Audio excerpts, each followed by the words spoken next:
നമസ്കാരം. പുതിയൊരു വീഡിയോയിലേക്ക് എല്ലാവർക്കും സ്വാഗതം.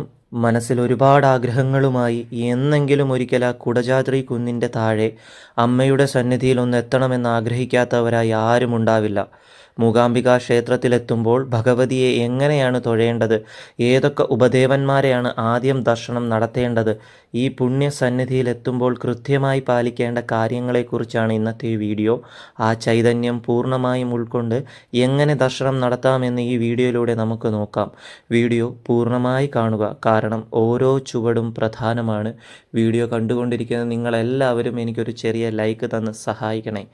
ശ്രദ്ധിക്കുക, ആദ്യമായി പോകുന്നവർക്കോ അല്ലെങ്കിൽ അയ്യോ ഈ പറഞ്ഞതുപോലല്ലല്ലോ ഞാൻ ദർശനം നടത്തി, ഇനി ഞാൻ എന്തു ചെയ്യാം, അങ്ങനെ ഒന്നും ആരും ചിന്തിക്കേണ്ട. നിങ്ങൾക്ക് ഏത് സമയത്ത് വേണമെങ്കിലും ഇതുപോലെ ദർശനം നടത്താം കേട്ടോ. ആദ്യമായിട്ട് പോകുന്നവർക്ക് മാത്രമാണ് ഇങ്ങനെ ദർശനം നടത്താം, അങ്ങനെ ഒന്നുമില്ല. ഇനിയിപ്പോൾ ഈ ഒരു രീതിയിൽ നിങ്ങൾക്ക് ദർശനം നടത്താൻ പറ്റിയിട്ടില്ല, ഈ ഒരു അറിവ് ആദ്യമായിട്ടാണ് കേൾക്കുന്നതെങ്കിൽ പോലും അതൊരു തെറ്റല്ല. നിങ്ങൾക്ക് ഈ രീതിയിൽ ഏത് സമയത്ത് വേണമെങ്കിലും അമ്മയുടെ സന്നിധിയിൽ ദർശനം നടത്താവുന്നതാണ്. ഈ ഒരു അറിവ് നിങ്ങളിലേക്ക് ഞാൻ എത്തിക്കാനായി ശ്രമിക്കുന്നു. മൂകാംബിക ക്ഷേത്ര ദർശനത്തിന് വരുമ്പോൾ നമ്മൾ ആദ്യം സൗപർണിക നദിയിൽ കുളിക്കുക എന്നുള്ളത് തന്നെയാണ് ആദ്യത്തെ ചടങ്ങ്. ഇവിടെ സൗപർണിക നദിയിൽ കുളിച്ച് കഴിഞ്ഞാൽ നമുക്ക് ഡ്രസ്സ് മാറാനുള്ള എല്ലാ സൗകര്യവും നദിയുടെ അടുത്തുണ്ട്. ശ്രദ്ധിക്കുക, ഇവിടെ ഇപ്പോൾ വെള്ളം കുറവാണെങ്കിൽ പോലും ധാരാളം മീനുകളുണ്ട്. അപ്പം മീനുകൾക്ക് കഴിക്കാൻ എന്തെങ്കിലും ആഹാരമൊക്കെ കയ്യിൽ കരുതി വെച്ചിരുന്നാൽ അത് നല്ലതാണ്. ഞാൻ പൊരിയാണ് വെച്ചിരുന്നത്, അത് ഞാൻ എന്തായാലും മീനുകൾക്ക് കൊടുത്തിട്ടുണ്ട്. അങ്ങനെ സൗപർണിക നദിയിൽ കുളിച്ചതിന് ശേഷം അവിടെ തൊട്ടടുത്തായി ഒരു ഗണപതി കോവിലുണ്ട്. വിനായക ഭഗവാൻ ഇവിടെ എത്താൻ സാധിച്ചതിൽ നന്ദി പറഞ്ഞ് പ്രാർത്ഥിച്ചതിന് ശേഷം നേരെ കിഴക്കേ നട വഴി ക്ഷേത്രത്തിലേക്ക് വരുമ്പോൾ സമീപത്തായി ഒരു ബലമുറി ഗണപതി ഭഗവാന്റെ കൊച്ചു ക്ഷേത്രമുണ്ട്. അവിടെയും ഭഗവാൻ വിനായകനോട് നന്ദി പറഞ്ഞ് പ്രാർത്ഥിച്ച് ക്ഷേത്രത്തിനുള്ളിലേക്ക് പ്രവേശിക്കുമ്പോൾ അമ്മയുടെ 2 ദ്വാരപാലകരെ ഇടതും വലതുമായി കാണാൻ സാധിക്കും.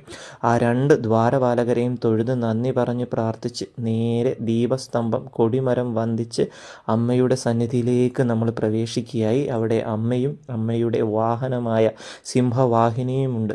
മനസ്സ് നിറഞ്ഞ് അമ്മയെ പ്രാർത്ഥിച്ച് സിംഹവാഹിനിയെ വന്ദിച്ച് നന്ദി പറഞ്ഞ് വലം വെച്ച് വരുമ്പോൾ ഒരു കുഞ്ഞു ഗണപതി ഭഗവാനെ കാണാം. ഭഗവാൻ വിനായകനോട് നന്ദി പറഞ്ഞ് പ്രാർത്ഥിച്ച് ശ്രീകോവിലിൽ നേരെ പുറകിൽ പടിഞ്ഞാറേ ഭാഗത്ത് ശങ്കരാചാര്യർ സ്ഥാനത്തെത്തി ആചാരവന്ദനവും ഗുരുവന്ദനവും നടത്തി നമുക്ക് നാലമ്പല ദർശനം പൂർത്തിയാക്കി പുറത്തേക്കെത്താവുന്നതാണ്. അത് കഴിഞ്ഞാൽ ഉപദേവതാമൂർത്തിയായ സുബ്രഹ്മണ്യ ഭഗവാനെയാണ് ദർശിക്കേണ്ടത്. ഭഗവാൻ സുബ്രഹ്മണ്യനെ ദർശിച്ചതിന് ശേഷം ക്ഷേത്രത്തിന് നേരെ പുറകിലെത്തി പ്രാണലിംഗേശ്വരനെയും നഞ്ചുണ്ടേശ്വരനെയും പാർത്ഥേശ്വരനെയും പഞ്ചമുഖ ഗണപതിയെയും ആഞ്ജനേയനെയും വെങ്കിടാരമണനെയും ദർശിച്ച് പ്രാർത്ഥിച്ചതിന് ശേഷമാണ് വീരഭദ്ര ദർശനം നടത്തേണ്ടത്. വീരഭദ്ര ഭഗവാനെ ദർശിക്കുമ്പോൾ ഈ ദർശനം മുഴുവനായും പൂർണ്ണമായ അനുഗ്രഹങ്ങൾക്കുള്ളതാകണമെന്നും പൂർണ്ണമായി രക്ഷ നൽകണമെന്നും പ്രാർത്ഥിക്കണം. അത് കഴിഞ്ഞ് സരസ്വതി മണ്ഡപത്തിലെത്തി സരസ്വതീ ദേവിയെ വന്ദിച്ചുകൊണ്ട് ആദ്യാക്ഷരം കുറിക്കാവുന്നതാണ്. പലർക്കും ഉള്ളൊരു സംശയമാണ്, നമ്മൾ ഉപദേവതന്മാരെ ദർശിക്കുമ്പോൾ അല്ലെങ്കിൽ മൂകാംബിക ദർശനത്തിനായി വരുമ്പോൾ ആദ്യം പ്രാർത്ഥിക്കേണ്ടത് വീരഭദ്രനെയാണ് എന്നാണ്, വീരഭദ്ര ഭഗവാനെ ആണെന്നാണ് എന്നുള്ളൊരു ഇത് പലരിലുമുണ്ട്. എന്നാൽ അത് അങ്ങനല്ല കേട്ടോ. നമ്മളിവിടെ വന്ന് ചോദിച്ച് മനസ്സിലാക്കിയ ഒരു കാര്യമാണിത്. ഏറ്റവും അവസാനമാണ് വീരഭദ്ര ഭഗവാനെ ദർശിക്കേണ്ടത്. അങ്ങനെ നമുക്കിവിടെ എത്താൻ സാധിച്ചതിലും നമുക്ക് നല്ലൊരു ദർശനം സമ്പൂർണ്ണമായി കിട്ടിയതിലും എല്ലാത്തിനും, ഇത് സമ്പൂർണ്ണമായി തന്നെ നമുക്ക് ലഭിക്കാനും എല്ലാത്തിനും നമ്മൾ നന്ദി പറയേണ്ടത് അവസാനം വീരഭദ്ര ഭഗവാനാണ്. അപ്പോൾ അതൊന്ന് എല്ലാവരും ഒന്ന് മനസ്സിലാക്കി വെച്ചിരിക്കുക. പിന്നെ അതുപോലെ തന്നെ ഇവിടെ നമ്മൾ രാവിലെ ദർശനം കഴിഞ്ഞിട്ട് രാവിലത്തെ പ്രസാദമായിട്ട് ത്രിമധുരം കിട്ടും. നമുക്ക് ഇവിടുന്ന് വഴിപാട് കൗണ്ടറുകളിൽ നിന്നും മേടിക്കാവുന്നതാണ്. രാവിലത്തെ പ്രസാദമായിട്ട് ത്രിമധുരം കഴിക്കാം, അത് മസ്റ്റായിട്ട് കഴിക്കണം. പിന്നുള്ളത് ഇവിടെ ഉച്ചയ്ക്കും രാത്രിയായിട്ട് അമ്മയുടെ അന്നദാനമുണ്ട്. നമുക്ക് ഉച്ചയ്ക്കലത്തെ പ്രസാദമായിട്ട് അന്നപൂർണേശ്വരിയായ അമ്മയുടെ ആ ഒരു അന്നദാനം കഴിക്കാം. അത് കഴിഞ്ഞ് രാത്രി 8:45 ഇവിടെ ഔഷധ കഷായം കൊടുക്കും. വളരെ പുണ്യമായ ഒരു കഷായമാണത്. അതും കൂടെ സേവിക്കുമ്പോഴത്തേക്കും ഒരു ദിവസം സമ്പൂർണ്ണമായ ദർശനം നമ്മൾ എല്ലാ രീതിയിലും നടത്തി കഴിഞ്ഞിരിക്കുകയാണ്. പിന്നെ എത്ര നേരം നമുക്ക് അമ്മയുടെ സന്നിധിയിൽ ഇരിക്കാൻ പറ്റുമോ അത്രയും നേരം അമ്മയുടെ സന്നിധിയിൽ ഇരിക്കുക. ഇവിടെ ദർശന സമയം ഉച്ചയ്ക്ക് 1 മണി വരെ, രാവിലെ തുറക്കുന്ന അമ്പലം 5 മണിക്ക് തുറക്കുന്ന അമ്പലം ഒരു ഉച്ചയ്ക്ക് 1 മണി വരെ ഇവിടെ നമുക്ക് ദർശനം നടത്താനായി പറ്റും. പിന്നെ അത് കഴിഞ്ഞാൽ വൈകുന്നേരം 3 മണി തൊട്ട് രാത്രി 9 മണി വരെയാണ്. അപ്പോൾ ഇതിനിടയ്ക്ക് നിങ്ങളുടെ ഇവിടുത്തെ തിരക്കുകളും കാര്യങ്ങളൊക്കെ നോക്കിയിട്ട് നിങ്ങൾക്ക് എത്രത്തോളം നേരം, എത്ര സമയം ഇവിടെ ദർശനം നടത്താൻ പറ്റുമോ അത്രയും സമയം നിങ്ങൾ ദർശനം നടത്തുക. ഇനി തിരക്ക് അനുഭവപ്പെട്ടാൽ പോലും ഒരു സമയമാണെങ്കിൽ ആ ഒരു സമയത്ത് ദർശനം നടത്തിയിട്ട് എത്ര നേരം അമ്മയുടെ ഈ ഒരു തിരുസന്നിധിയിൽ ഇരിക്കാൻ പറ്റുമോ അത്രയും നേരം ഈ ഒരു തിരുസന്നിധിയിൽ ഇരിക്കാനായി മാക്സിമം ശ്രമിക്കുക. അത്രത്തോളം നിങ്ങളുടെ മനസ്സിന് ശാന്തിയും കുളിർമയും കിട്ടുമെന്നുള്ള കാര്യത്തിൽ ഒരു സംശയവുമില്ല. ആദിപരാശക്തിയാണ് നമ്മുടെ മൂകാംബിക അമ്മ. സാധാരണ ക്ഷേത്രങ്ങളിൽ നിന്നും വ്യത്യസ്തമായി മൂകാംബികയിലെ പ്രതിഷ്ഠയ്ക്കൊരു പ്രത്യേകതയുണ്ട്. ഇവിടെ വിഗ്രഹം പ്രതിഷ്ഠിച്ചിരിക്കുന്നത് ഒരു സ്വർണ്ണരേഖ പതിഞ്ഞ ശ്രീചക്രത്തിന് മുകളിലാണ്. ഈ വിഗ്രഹത്തിൽ ഒരേ സമയം മഹാകാളി, മഹാലക്ഷ്മി, മഹാസരസ്വതി എന്നീ 3 ഭാവങ്ങളും കുടികൊള്ളുന്നു.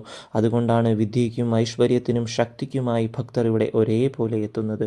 ഈ തിരുസന്നിധിയിൽ വന്നു നിൽക്കുമ്പോൾ ഞാൻ ഏറ്റവും കൂടുതൽ പ്രാർത്ഥിച്ച കാര്യം, ഇതുവരെയും ഒരുപാട് ആഗ്രഹിച്ചിട്ടും അമ്മയുടെ സന്നിധിയിൽ എത്താൻ കഴിയാത്തവർക്കും ഇതുവരെ വന്നിട്ടും വീണ്ടും വരാനായി ആഗ്രഹിക്കുന്നവർക്കും തീർച്ചയായും അമ്മ അവരെ വിളിക്കണമേ എന്ന് തന്നെയാണ് ഞാൻ പ്രാർത്ഥിച്ചത്.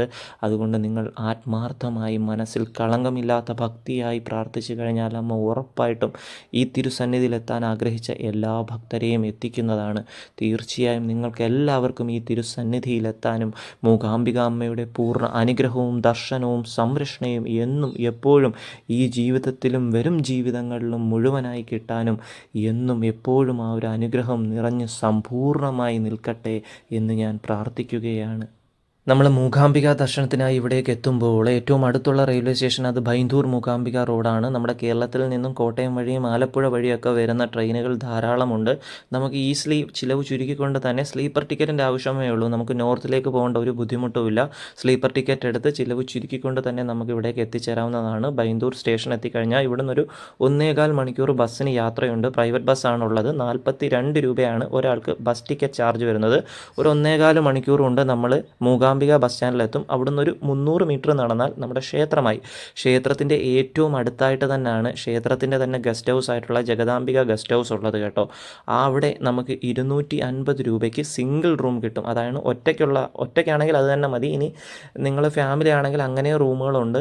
ഇനിയിപ്പോൾ ഡബിൾ റൂമിനാണെങ്കിൽ 500 രൂപയാണ്. ഇവിടുത്തെ വൃത്തിയുടെ കാര്യം എടുത്തു പറയണം. നല്ല ക്ലീൻ ആൻഡ് നീറ്റായിട്ടുള്ള റൂമാണ്. ബാത്റൂമും അടിപൊളിയാണ്. വെള്ളത്തിൻ്റെ കാര്യം എടുത്തു പറയേണ്ട ഒരു കാര്യമാണ്. നല്ല ശുദ്ധമായ വെള്ളമാണ് കേട്ടോ കുളിക്കാനൊക്കെ. വെള്ളത്തിനൊന്നും ഒരു ക്ഷാമവും ഇല്ല.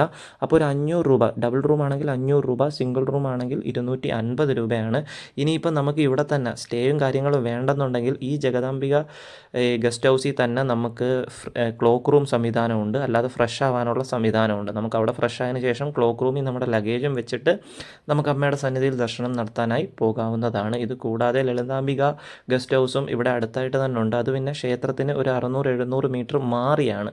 ഇനി ഈ 2 ഗസ്റ്റ് ഹൗസും അല്ല, നിങ്ങൾക്ക് വേറെ പുറത്തുള്ള ഹോട്ടലുകളാണെങ്കിൽ പലതരത്തിൽ പല സീസൺ ടൈമിൽ പല ബഡ്ജറ്റിലായിട്ടാണ് ഇവിടെ അത് കൊടുക്കുന്നത്. അതിലും ഏറ്റവും നല്ലത് ഈ അമ്മയുടെ, അതായത് ഈ കിഴക്കേ നടയുടെ വളരെ അടുത്തായിട്ട് തന്നെയാണ് ജഗദാംബിക ഗസ്റ്റ് ഹൗസ്. ഞാൻ അവിടെ ആയിരുന്നു താമസിച്ചത്. അതിനെ പറ്റിയിട്ട് വീഡിയോയും കാര്യങ്ങളൊക്കെ ഞാൻ വ്ളോഗിൽ ഉൾപ്പെടുത്തി ചെയ്തിട്ടുണ്ടായിരുന്നു. കാണാത്തവർ നമ്മുടെ ചാനലൊന്ന് നോക്കിക്കഴിഞ്ഞാൽ നിങ്ങൾക്ക് മനസ്സിലാവും. അതുകൊണ്ടാണ് ഞാൻ ഈ വീഡിയോയിൽ അതിനെ പറ്റിയിട്ട് കൂടുതലും എടുത്തു പറയാത്തത്. നല്ല അടിപൊളിയായിരുന്നു. ഒരു കുഴപ്പമോ ഒന്നും എനിക്ക് പ്രത്യേകിച്ച് പ്രശ്നങ്ങളൊന്നും എനിക്ക് ഫീൽ ചെയ്തിട്ടില്ല. ഒന്നുമില്ലായിരുന്നു. നല്ലതായിരുന്നു. വളരെ അടുത്തായിരുന്നു. അപ്പോൾ നിങ്ങളും അതുപോലൊക്കെ റൂം എടുത്ത് വരാനായി നോക്കുക. പിന്നെ മൂകാംബിക ക്ഷേത്ര ദർശനത്തിന് വരുമ്പോൾ മാക്സിമം ദിവസങ്ങളിലായി വരാനായി ശ്രമിക്കുക. ശനി ഞായർ ദിവസങ്ങളിലും പിന്നെ ഈ ഫെസ്റ്റിവൽ പോലത്തുള്ള സ്പെഷ്യൽ ദിവസങ്ങളൊക്കെ ഉണ്ടല്ലോ, അപ്പോഴൊക്കെ വന്നു കഴിഞ്ഞാൽ നല്ല തിരക്ക് ഇവിടെ അനുഭവപ്പെടാം. അതല്ല ഈ പറയുന്ന പോലെ ദിവസങ്ങളിലൊക്കെ വന്നു കഴിഞ്ഞ് കഴിഞ്ഞാൽ നിങ്ങൾക്ക് നല്ലതുപോലെ അമ്മയുടെ ദർശനം നടത്തി തിരിച്ചു പോകാവുന്നതാണ്. മനസ്സിനും ശരീരത്തിനും ഒരുപോലെ സമാധാനവും ശാന്തിയും കിട്ടുന്ന ഒരു പൈതൃകവും ഒരു പ്രത്യേക അന്തരീക്ഷവും തന്നെയാണ് ഈ മൂകാംബിക അമ്മയുടെ സന്നിധി. അത് ഇവിടെ എത്തി ഈ പടിവാതിക്കൽ അങ്ങോട്ട് കയറി അമ്മയുടെ സന്നിധിയിലേക്ക് എത്തുമ്പോൾ ആ ഒരു ഭക്തർക്ക് അത് മനസ്സിലാവും. ഞാൻ പറയുന്നതിൽ എന്തെങ്കിലും സംശയം ഉണ്ടെങ്കിൽ ഇവിടെ ദർശനത്തിനായി വന്നവരടുത്ത് ചോദിച്ചു നോക്കിയാൽ മതി. ഒരു പ്രത്യേക എനർജി നമുക്ക് ഈ ഒരു അമ്മയുടെ സന്നിധിയിൽ നിന്നും ഫീൽ ചെയ്യാനായി സാധിക്കും. അതിലൊരു സംശയവുമില്ല. പിന്നെ ചുറ്റുപാടും ധാരാളം ഹോട്ടലുകൾ നമുക്ക് കഴിക്കാനായിട്ട്, അതായത് ഫുഡൊക്കെ കഴിക്കാനായിട്ട് നല്ല ഫുഡുകളാണ്. ഇനിയിപ്പോൾ ഒരുപാട് പൈസയാണോ എന്ന് ചോദിച്ചാൽ അങ്ങനെ പറയാൻ പറ്റത്തില്ല. എന്നാൽ തീരെ കുറവാണെന്ന് ചോദിച്ചാൽ അങ്ങനെയും പറയാൻ പറ്റത്തില്ല. നല്ല ഫുഡും കാര്യങ്ങളൊക്കെ തന്നെയാണ് കേട്ടോ. ഒന്നിനും ഒരു പ്രത്യേകം നമുക്കെന്തോ അങ്ങനെ എടുത്തു പറയേണ്ടത്തക്ക പ്രശ്നങ്ങളൊന്നുമില്ല. പിന്നെ ഇവിടെ എത്തിക്കഴിഞ്ഞാൽ നമുക്ക് കേരളത്തിന് പുറത്ത് വന്ന് എന്നുള്ളൊരു ഫീൽ ഒരിക്കലും കിട്ടത്തില്ല കേട്ടോ. കറക്റ്റ് ഒരു കേരളം തന്നെയാണ്. എല്ലാം മലയാളം ബോർഡാണ്, അനൗൺസ്മെൻറ്റും മലയാളത്തിലാണ്. ഫുള്ളൊരു കേരളത്തിൻ്റെ പൈതൃകമാണ് നമുക്കിവിടെ വരുമ്പോൾ കാണാനായി സാധിക്കുന്നത്. അതുകൊണ്ട് നമ്മൾ കേരളം വിട്ട് പോയി എന്നുള്ളൊരു തോന്നൽ നമ്മൾ ഈ ഒരു അമ്മയുടെ സന്നിധിയിലേക്ക് എത്തുമ്പോൾ തോന്നത്തില്ല. നമ്മൾ സത്യം പറഞ്ഞാൽ അമ്മയുടെ മക്കളാണ്. നമുക്ക് ആ ഒരു അമ്മ, ആ മക്കൾ, ആ ഒരു ഫീൽ നമുക്ക് കിട്ടും ഇവിടെ എത്തിക്കഴിയുമ്പോൾ. അതുകൊണ്ട് അതിവിടെ എത്തിയവർക്ക് തീർച്ചയായും മനസ്സിലാവും. ഈ തിരുസന്നിധിയിൽ, മൂകാംബിക അമ്മയുടെ സന്നിധിയിൽ എത്തിയവർക്ക് അത് തീർച്ചയായും മനസ്സിലാവും. എന്തായാലും എല്ലാവരും ആത്മാർത്ഥമായിട്ട് തന്നെ പ്രാർത്ഥിക്കുക കേട്ടോ. കളങ്കമില്ലാതെ ആത്മാർത്ഥമായിട്ട് തന്നെ പ്രാർത്ഥിച്ചു കഴിഞ്ഞാൽ അമ്മ ഉറപ്പായിട്ടും വിളിക്കും. അമ്മയുടെ നിങ്ങളെ എല്ലാവരെയും എത്തിക്കുകയും ചെയ്യും. അതിലൊരു സംശയവും വേണ്ട. മൂകാംബിക ക്ഷേത്ര ദർശനവുമായിട്ട് ഇനി നിങ്ങൾക്ക് ഏതെങ്കിലും രീതിയിൽ എന്തെങ്കിലും സംശയങ്ങളുണ്ടെങ്കിൽ നിങ്ങളെനിക്ക് എൻ്റെ ഇൻസ്റ്റാഗ്രാമിലോ ഫേസ്ബുക്കിലോ മെസ്സേജ് അയച്ച് ചോദിക്കാവുന്നതാണ്. ഇനിയിപ്പോൾ എൻ്റെ നമ്പർ വേണമെങ്കിൽ പോലും ഇൻസ്റ്റാഗ്രാമിലോ ഫേസ്ബുക്കിലോ മെസ്സേജ് അയച്ച് ചോദിക്കാവുന്നതാണ് കേട്ടോ. ഇൻസ്റ്റയിലും ഫേസ്ബുക്കിലും ഈ മലയാളി ട്രെയിൻ ബ്ലോഗർ എന്ന് തന്നെയാണ് എൻ്റെ പേര് ഞാൻ കൊടുത്തിരിക്കുന്നത്. എന്തെങ്കിലും സംശയങ്ങളുണ്ടെങ്കിൽ തീർച്ചയായും നിങ്ങൾക്ക് ചോദിക്കാവുന്നതാണ്. ഉറപ്പായിട്ടും ഞാൻ നിങ്ങൾക്ക് എല്ലാവർക്കും മറുപടി തരുന്നതാണ്. അപ്പോൾ എല്ലാവർക്കും എല്ലാ ഭക്തർക്കും മൂകാംബിക അമ്മയുടെ തിരുസന്നിധിയിലെത്താനും ആ അമ്മ വിളിക്കാനും ആ അമ്മ അനുഗ്രഹവും ദർശനവും കൊടുക്കാനും അവരുടെ ജീവിതത്തിലുള്ള എല്ലാ പ്രശ്നങ്ങളും നീക്കം ചെയ്ത് ഈ ജന്മവും വരാനിരിക്കുന്ന ജന്മവും എല്ലാം നല്ല ഐശ്വര്യവും സമൃദ്ധിയോടെ അമ്മ അനുഗ്രഹിക്കട്ടെ. അമ്മേ ശരണം, ദേവീ ശരണം, മൂകാംബിക അമ്മേ ശരണം.